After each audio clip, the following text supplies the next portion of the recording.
سن 1831 کے ایک خونی معرکے میں دو بہت ہی عظیم مسلمان مجاہدین شہید ہوئے تھے، سید احمد شہید اور سید اسماعیل شہید۔ سن 1846 میں انگریزوں اور سکھوں کے درمیان ایک معاہدہ ہوا، چنانچہ کشمیر اور ہزارہ کا علاقہ راجہ گلاب سنگھ کے حوالے کر دیا گیا۔ السلام علیکم دوستو، امید ہے کہ آپ سب دوست خیریت سے ہوں گے۔ آج ہم ضلع مانسہرہ کی تاریخی ثقافت کے بارے میں بات کریں گے۔ مانسہرہ پاکستان کے صوبہ خیبر پختونخوا کا ایک ضلع ہے۔ دوستو، ضلع مانسہرہ کا پرانا اور قدیم نام کیا ہے، اس کے بارے میں ویڈیو کے لاسٹ میں بات کریں گے۔ تو چلیے آگے بڑھتے ہیں۔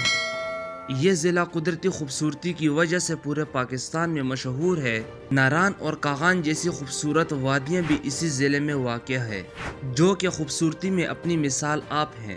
تاریخی طور پر یہ خطہ ایک بھرپور ثقافتی اور تاریخی پس منظر رکھتا ہے۔ یہ مختلف قدیم سلطنتوں کا حصہ تھا، جس میں موریہ اور گپتا سلطنتیں شامل ہیں۔ یہ علاقہ قدیم زمانے میں بدھ مت اور ہندو مت سے متاثر رہا ہے۔ سن 1399 میں مسلمانوں نے اس خطے پر اپنا اثر رسوخ قائم کیا اور مانسہرہ کابل کے زیر اثر آ گیا۔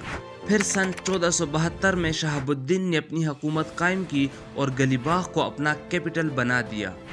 پھر اس کے بعد دور اکبری میں یہاں پر ایک ترک سردار سلطان حسین خان نے بغاوت کی، لیکن اس بغاوت کو کچل دیا گیا۔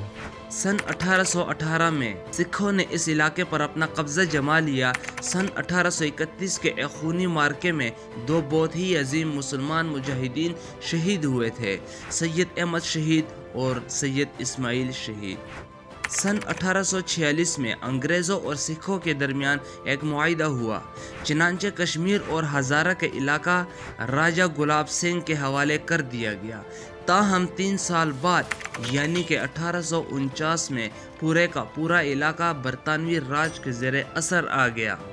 19ویں صدی میں مانسہرہ سکھوں کی حکمرانی میں ہزارہ کی ریاست کا حصہ بن گیا تھا۔ بعد میں برطانوی نوآبادیاتی دور میں یہ ہزارہ ضلع کا ایک لازمی حصہ رہا۔ اس علاقے نے جدوجہد آزادی میں اپنا کردار ادا کیا اور اس علاقے سے ممتاز رہنما ابھرے، جنہوں نے بڑی قربانیاں پیش کی انگریزوں کے خلاف۔ ہندوؤں اور سکھوں سے پہلے مانسہرہ مختلف مسلم خاندانوں کی حکومت میں آیا، جن میں غزنوی اور غورید شامل تھے۔ اس علاقے نے مغلیہ سلطنت کے نمایاں اثرات کا تجربہ کیا اور اس کے تعمیراتی اور ثقافتی ورثے میں اہم کردار ادا کیا۔ تقسیم ہند کے بعد یہ علاقہ پاکستان کے حصے میں آیا۔ ضلع مانسہرہ کا نام تاریخ اور قدرتی حسن کا حسین امتزاج ہے۔ 17,97,177 کی آبادی رکھنے والا یہ ضلع 4,579 مربع کلومیٹر پر پھیلا ہوا ہے۔ اس وقت ضلع مانسہرہ آبادی کے لحاظ سے پورے ہزارہ ڈویژن میں اول نمبر پر ہے۔ ضلع مانسہرہ ایک ایسا جنت نظیر خطہ ہے کہ جس کے تصور سے ہی دل میں ٹھنڈک کا احساس پیدا ہوتا ہے۔ اس کے قدرتی مناظر دیکھ کر ایسا معلوم ہوتا ہے کہ اللہ تعالیٰ بہت فیاض ہے اس خطے پر، پاکستان پر بہت مہربانیاں کی ہیں۔ تو چلیں دوستو، اب ہم جانتے ہیں کہ مانسہرہ کا پرانا نام کیا تھا۔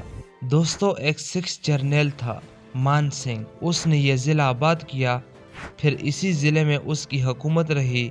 یہی وجہ ہے جدید دور میں اس کا نام مانسہرہ ہے۔ اگر ہم قندھارا تہذیب کا مطالعہ کریں تو مانسہرہ کا قدیم نام پکھلی سرکر ملتا ہے۔ پکھلی سرکر KPK پولیس کا بیسک ریکروٹ ٹریننگ سینٹر بھی ضلع مانسہرہ میں واقع ہے۔ جی ہاں دوستو، اس کا نام PTS مانسہرہ ہے۔ یہاں پر پولیس کے جوانوں کو ٹریننگ دی جاتی ہے۔ امید ہے دوستو ہماری آج کی ویڈیو آپ کو پسند آئی ہوگی۔ ملتے ہیں اگلی ویڈیو میں، تب تک کے لیے خدا حافظ۔